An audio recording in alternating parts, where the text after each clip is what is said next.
सभी बड़ों को नमस्कार। आज एक नई कथा सुनाने जा रहा हूँ। जानिए कैसे भगवान ने खुद आकर की अपने भक्त की रक्षा। जो साथी मेरे चैनल पर पहली बार आए हैं, कृपा करके मेरे वीडियो को लाइक और शेयर करें। आप सभी से विनती है कि आप ये कहानी अपने बच्चों को जरूर सुनवाएं ताकि वे अपने जीवन में विकास करें।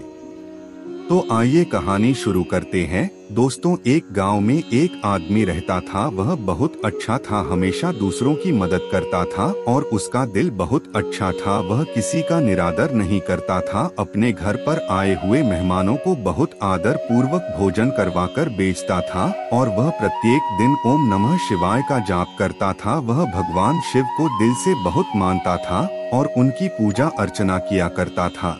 उसके काम अच्छे थे, यह देखकर भगवान भी उस पर बहुत प्रसन्न थे और भगवान उसका हमेशा साथ देते थे। उसके साथ उसके बच्चे, उसकी पत्नी भी उसके साथ भगवान की पूजा किया करते थे। एक दिन की बात है, वह आदमी बहुत बीमार हो जाता है और उसके घर वाले उसको हॉस्पिटल में लेकर जाते हैं। जब वह उसे हॉस्पिटल में लेकर जाते हैं तो डॉक्टर उनको बताता है कि आपको अभी 2 लाख रुपए जमा करवाने पड़ेंगे। अभी के अभी पैसे जमा करवा दो, उसके बाद इनके दिल का ऑपरेशन करना पड़ेगा। लेकिन दोस्तों, उनके पास इतने पैसे नहीं होते कि वह अभी के अभी जमा करवा दें। तो वह बहुत घबरा जाते हैं। वह सोचते हैं कि ऐसी स्थिति में सिर्फ एक भगवान ही हमारी मदद कर सकते हैं और उसकी पत्नी मन ही मन में ओम नमः शिवाय का जाप करने लगती हैं। ऐसा देखकर उसके बेटे को गुस्सा भी आता है कि हमारे साथ इतना बुरा हुआ है। मेरा पिताजी मरने की हालत में है और मेरी माँ फिर भी भगवान को ही पुकार रही है, लेकिन इसके अलावा उनके पास कोई और रास्ता भी नहीं होता। वह बहुत परेशान होकर हॉस्पिटल के बाहर खड़े हो जाते हैं। उम्मीद है आपको कहानी पसंद आ रही होगी। कृपा करके मेरी वीडियो को लाइक शेयर कर दे और मेरे चैनल को सब्सक्राइब कर दे। अब आगे की शेष कहानी सुनिए। कुछ देर बाद एक डॉक्टर उनको बुलाने के लिए आता है कि आपको अंदर बुला रहे हैं। जब उसका बेटा अंदर जाता है तो वह बड़े डॉक्टर से मिलता है और वह डॉक्टर बताता है कि तुम्हारे पिताजी का ऑपरेशन हो गया है और वह अब बिल्कुल ठीक है। उनका ऑपरेशन बिल्कुल ठीक ठाक हुआ है। तुम्हें अब घबराने की जरूरत नहीं है। कुछ समय बाद तुम्हारे पिताजी अच्छी तरह स्वस्थ हो जाएंगे। तो वह मन ही मन में सोचता है कि जब मैं और मम्मी बाहर थे तो पैसे किसने दिए होंगे और कौन पैसे लेकर आया होगा। वह डॉक्टर से पूछते हैं कि लेकिन हमने तो पैसे जमा नहीं करवाए थे, तो आपने ऑपरेशन कैसे किया। तो डॉक्टर ने बताया कि मेरे पास एक आदमी आया था और उसने बताया कि वह तुम्हारे पिताजी का दोस्त है और तुम्हारे पिताजी और वो हमेशा साथ रहते हैं।